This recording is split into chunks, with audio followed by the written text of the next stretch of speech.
I have been working through the book of Job, looking at uh, the book, especially classic chapters, verse by verse, reading the Hebrew, and then doing a grammatical analysis of each verse, along with a running commentary. We have finished chapters 1 to 3, the prologue, and Job's monologue in 3. We have done chapter 28 in that great classic chapter of the search for wisdom. And we have finished chapter 39 or 38, and now we're in 39. And we're in verses 19 to 25. Up to this point, God has used inanimate objects in 38, and now animate objects to challenge Job and say to Job, Job, can you understand all that I do and I have done? As we were in chapter 39, he has looked, for example, at the wild goats.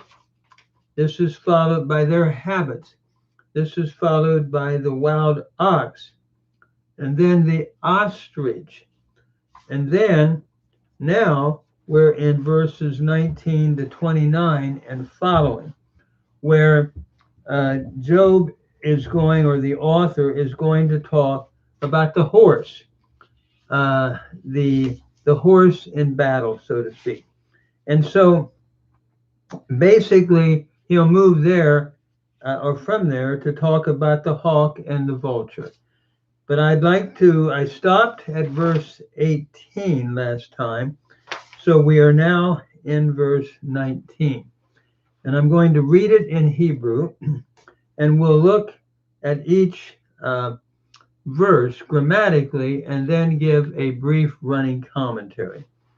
Verse 19 reads, Ha titen lasus gevurah. Have you given the horse his strength? Ha talbish savaro rama. Have you clothed his neck? And this is a word that only occurs once in the Hebrew Bible. And it may mean something like quivering, quivering mane, possibly. We're not sure, 100% sure of the word Rama. But looking at the grammar, we have the interrogative hey, followed by titain, the cow imperfect second masculine singular from Natan. So have you given, and then to the horse, its strength, gevurah. Job, have you been able to do that? And then, have you clothed his neck with, and this is difficult to translate. It could be quivering, Ramah. Like I said, it's the only time it occurs in the Hebrew Bible. Hapax legamina, only occurring one time. Talbish is from lavash, to clothe. And notice when we look at this form, it's a hiphil imperfect second masculine singular from lavash. Notice the A-I thematic vowel pattern. So have you clothed its neck with Ramah? I'm reading a note on page 207. This is a note from the Sonsino commentary by Reichart, and it reads as follows. The Hebrew Ramah is of uncertain meaning. The form is in the feminine of the word rendered thunder in verse 25. The RV has quivering mane, but Davidson thinks that it probably describes the quivering of the neck when the animal is roused, which erects the mane. The noun is found nowhere else. And that's really a difficulty to be dogmatic about how to translate it, but probably quivering mane, his neck with quivering, could be what a lot of sources suggest. So as we look at this particular verse, then notice Job is being asked if he has given the horse its strength, or if he could cause its neck to quiver when aroused. And then we go to verse 20. Ha tarishenu ka arber. Have you caused him to leap as locusts? Hod nachro ema, that is, the glory of his snorting is terrible, or so when we or is dreadful would be a good way to translate it, or is a terror, ema. Notice here, ha tar ishenu is from the root ra'ash, which means to leap. And so, Job, are you able to cause the horse to leap as a locust? Is the question here. And notice, following that interrogative, hey again, tar ishenu is from ra'ash, meaning to leap. And here we have a hifil, imperfect, second masculine plural from ra'ash, followed by the pronominal suffix, third masculine singular, in the u here. Just a note on the historical development of that, tar ishenhu became tar ishenu, where the hey of the who, meaning him or it, has assimilated by reverse assimilation into the sheen. So that's why we have, into the noon. That's why we have the dogish, the doubling of the noon. So have you caused to leap as a locust? Have you caused him or it to do that? The glory of his snorting is dreadful, or a tear. Job, are you able to make that happen? Seems to be the question here. So we're looking at how God is asking Job, as he's picturing this horse awaiting battle, going forth to meet the struggle. Are you able, Job, to create a creature like that basically waits and leaps like a locust, and his snorting is dreadful? And then we move on to verse 21. Yak Peru ve'emek ve'yasis bechoach. He paused, and this could be translated, he digs. He digs in the valley, and he rejoices in strength. The root here, chapar, means to dig, and it's looking at him probably digging at the ground. That is, this horse getting ready to leap. And so, Job, are you able to create such a creature like that? And then we move to the next phrase. He then, yasis bechoach, he rejoices in his strength, or in strength. Yasis is the middle weak root cease, or verb cease. It's a cow excuse me, imperfect, third masculine singular, and Yetzei Yekrat Nashek. He goes forth to meet, and notice Yetzei is from Yatsa. Historically, it was a Pevav verb, a cow imperfect, third masculine singular from Vatsa historically. He goes out to meet or forth to meet Nashek. Now, Nashek here basically can be looking at the armory that this horse is going out to attack or to face. It can also mean like weapons or equipment. So he goes forth to meet I guess we could say, the armory or the weapons. So we're looking at this horse still, and it is pictured eagerly awaiting the struggle and going forth to meet it. He mocks at fear, and he does not turn back from the enemy's sword. And this is then in the next verse. Notice verse 22.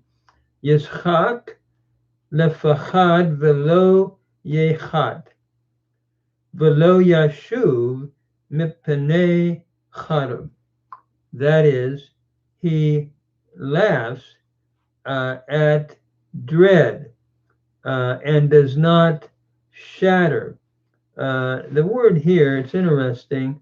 Yishak, of course, is your cow imperfect, third masculine singular, from sachak, to laugh.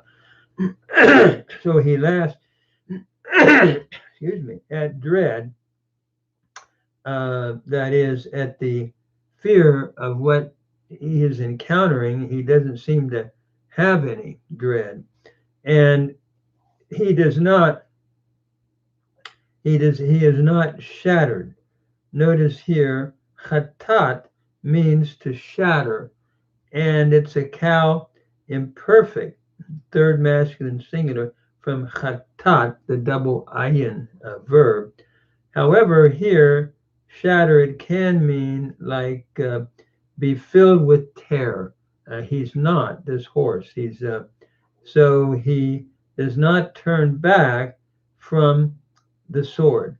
Yashuv is from the middle weak verb shuv. It's a cow imperfect, third masculine singular.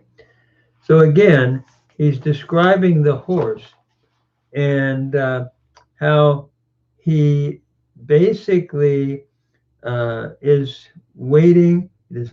He mocks at fear and does not turn back from the enemy's sword. This is the picture that he is picturing in 21 and 22. So now we move on to verse 23. Notice it reads, Alav tirneh ashpa. That is, the quiver, upon him, the quiver rattles. Tirneh is from the root rana, to rattle.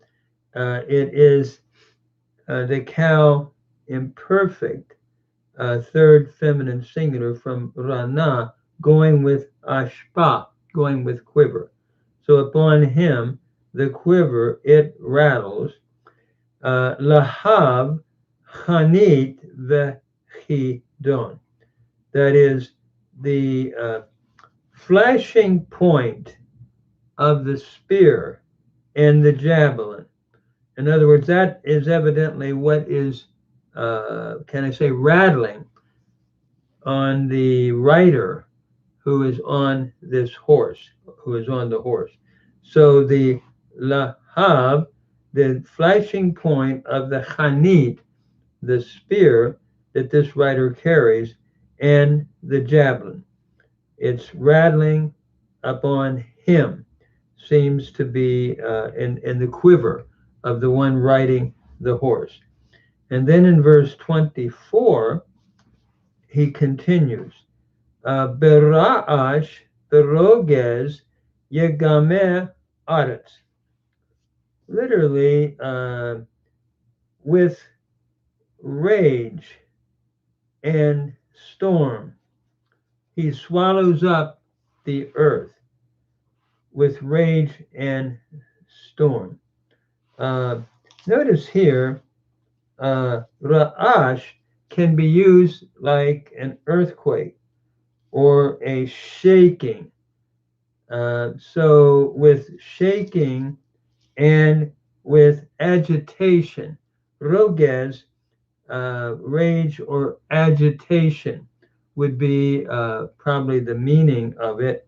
So with shaking and agitation, yegameh aretz, he swallows up the ground. Notice here, Gama is a PL imperfect, third masculine singular from Gama. So he swallows up the ground with impatience. And then we move to the next phrase, and it reads, Velo ya'amin ki kol shofar. And he does not believe that it is the sound of the shofar. Here we have Ya'amin, the cow, the Hifil imperfect, third masculine singular from Aman. So he does not believe that it is the sound of the shofar. Looking at this particular passage, the quiver of the rider, these two verses, rattles upon the horse. The glittering spear and the javelin is at his side, the rider. So this war horse impatiently draws the ground towards him with his hoof. That is, he swallows up the ground. He swallows it as he charges forward, is the picture here. He does not stand still then at the sound of the battle horn, but he quickly advances. So it looks like that is really what the Hebrew is saying. There is a note here on verse 24 in the Sonsino commentary. He can hardly trust his ears that the horn of battle has in truth been sounded as the signal to leap forward. An alternative rendering is, neither stands he still at the sound of the trumpet. He does not believe. The Hebrew verb admits both possibilities, but modern authorities give preference to the latter.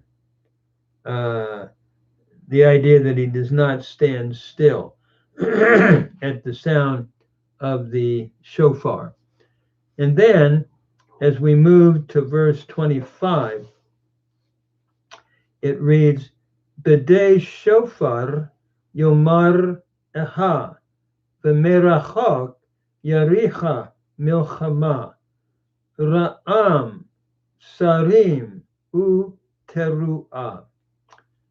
As often as we must supply here, he hears the shofar, the sound of the shofar.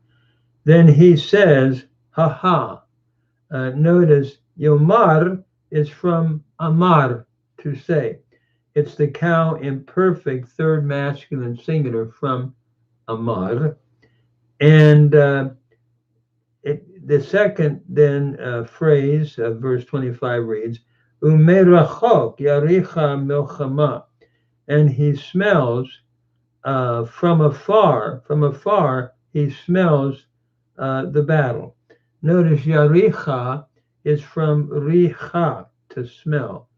Again, we have a Hifil imperfect, third masculine singular from Richa. And the thunder, Ra'am Sarim, the thunder of the captains, and teruah, and the shouting. So the thunder of the captain and the shouting. So again, it's picturing in this context the war horse. And as we look at these particular verses, it seems that what it's saying, hearing the signal of the shofar, he neighs in delight for the struggle, and he smells the dust. That is, the war horse smells, I should say, he smells the conflict as he hears the thunderous shouts of the captains ahead. So, this is, again, I think what the author is saying to Job. He's having all these different animals that God has created. And he's saying, can you understand all their divergency and difference, Job? And I think that the meaning of the whole context seems to be, how can you understand then what I do in my moral government? That is, when people suffer, how do we explain it? I think the text is saying you can't, Job. I mean, if you can't understand all of these things, how can you understand uh, the more mysterious things as to why the righteous suffer? Seems to be the thrust all the way through. Then he comes to the hawk and the vulture. It reads, Ha mibinatacha ya'aver nates. That is, does the hawk uh, from your wisdom, by your wisdom, Job, is the question. Does the hawk soar and stretch her wings toward the south? Yifrosh kenafav leteman. In other words, we have another question here. Does the hawk soar by your wisdom? Are you able to create the hawk that can soar by the wisdom that you have, Job? This seems to be the thought again here. And notice to fly, to soar. This is from the verb avar, to fly. So does the hawk fly by your wisdom, Job? And is he caused to fly by what you do? I'm understanding this as a Hiphil imperfect third masculine singular from avar. And then, and stretch forth his wings toward the south. Yifrosh means to stretch forth, cow imperfect third masculine singular from parash, meaning to send forth or stretch forth its wings. Kenafav let teman. Teman means south. So as we look at this particular verse, he's now moving to the hawk and the vulture. He's asking Job, can you understand this, Job? Many birds instinctively fly south to the warmer climates for the winter. The hawk is no exception. So God inquires of Job if it is in his wisdom that the hawk soars high and flies toward the south. That's what Job is being asked. And then we move to the verse 27. Im al picha yagbiach nasher v'chi yarim kino. That is, does upon your command, we could say, at your word or command, does the vulture Mount up. Is the vulture able to go high at your command, Job, and make her nest on high, and that she raises her nest? And notice Yagbia is from Gaba. It's a Hiphil imperfect, third masculine singular from Gaba, to cause to mount up, speaking of her being able to fly, that is the vulture, and make her nest, or cause to arise her nest on high. Again, a cow imperfect, third masculine singular from Rum. Job, are you able to cause that to happen? And what we have here, uh, will the vulture take flight at Job's command and build her nest in high places? And the thought, of course, is no. Job is not able to do that. Her dwelling basically is on inaccessible rocky cliffs. In other words, we're seeing that in verse 28. Her dwelling is very, very high up. I'm reading another note from the Jewish commentator. He writes on page 208 in Job. Was it Job who endowed this bird with the instinct to build her nest in an almost inaccessible height, while the eagles and other birds are content with lower elevation, and sometimes even with trees? This bird alone selects the stupendous gorges. And it goes on, he goes on to say, and there is great community, and in great communities rears its young, where the most intrepid climber can only with ropes and other appliances reach its nest. Uh, Reichart is quoting Tristram here on that note. So what we're looking at is, Job, are you able to understand that and to create such a bird like the vulture? And then as we move into verse 28, Selah Yishkon Vayit Lonan. She dwells in the rock. In the rock she dwells, and she abides. Notice here, Yishkon is the cow imperfect, third masculine singular from Shaktan, and then Yit Lo Nan is the hit polal, imperfect, third masculine singular, from Lun, to dwell. So she dwells and she abides on the rock. And then Al Shin Selah Umetsuda, on the crag, like the tooth of the rock, and stronghold.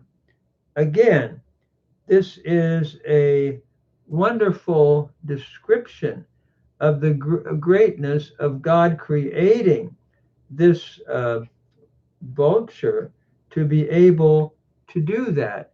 And Job, can you understand that? I think is the thought here.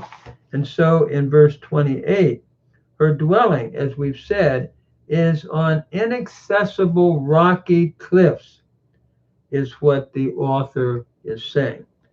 Then we move to verse 29, which reads, Misham Chafar Ochel. And from there,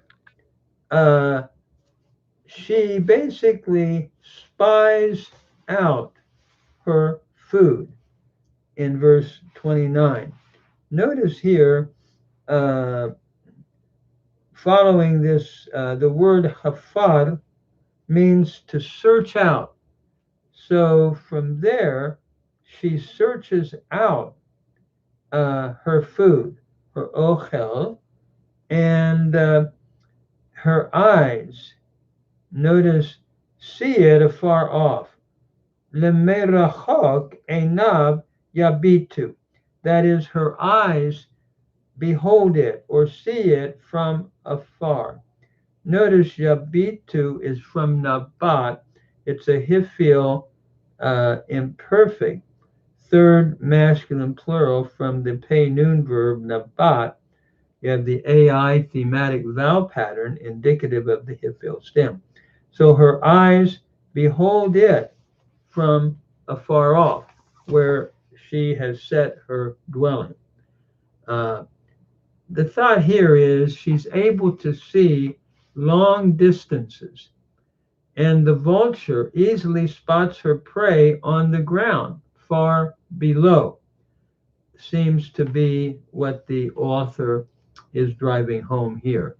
So then we move to verse 30, the last verse and of chapter 39. And it reads, the Efro Chav Ya'al'u Dam. Her young ones also suck up blood. And then the last part of verse 30, Uva Asher Halalim, and where the slain are, Sham Hu, there it is too. That is the vulture and her young. Notice here, as we're looking at verse 30 of chapter 39, the word in the verb here, efroach, means young one, and the word here to drink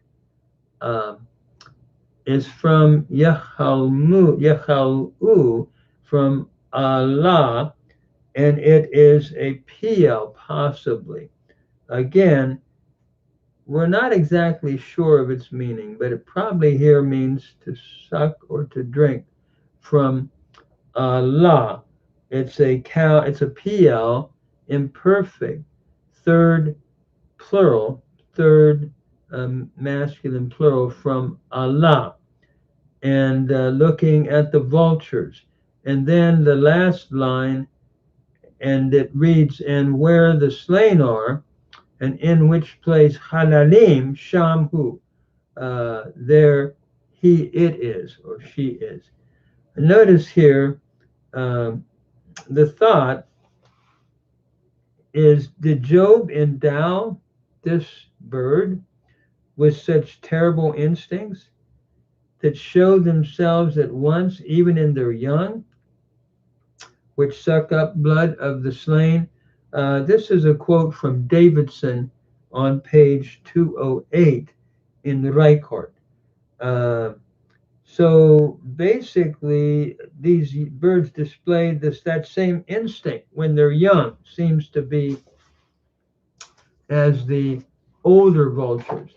They're sort of like the I mean, I think that is Job's thought. The vulture's brood instinctively sucks the blood of the dead, is what he's saying. The slain and the vulture are together. The dead are its food. That's his thought. And I think, looking at all of this, what it seems to me that Job, the author of Job, is giving all these examples in chapter 39 to ask Job, can you figure all this out? And if not, how do you understand? And the whole idea of human suffering. And I think what this whole section is teaching is we don't understand it. And that's why his friends blew it. His friends thought that it was because Job was a sinner. But we know from the prologue that that was not the case at all. So when people try to explain why people suffer, why the righteous suffer, often they're on grounds that they really don't understand. And I think this is what Job is saying. And it's easy to give an easy answer, like his friends are. Well, it's because you've sinned, Job. And that's not, the author's trying to disprove that by saying, Job, if you can't understand my creation, how do you understand human suffering on the part of, say, a righteous sufferer like yourself? So, having looked in chapter 38 now, as we've been going through this word by word, having looked at the whole area of inanimate objects, like God controls the primeval waters, He ordains the morning, He has penetrated into the depths of the sea and earth.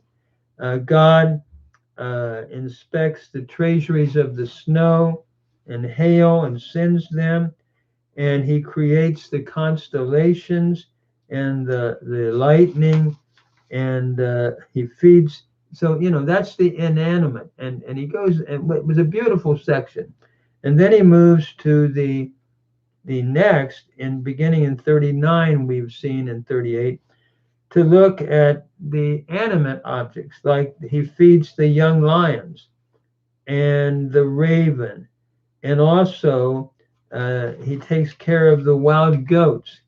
Can you understand the wild oxen, the ostrich, the horse, and now the hawk and the vulture?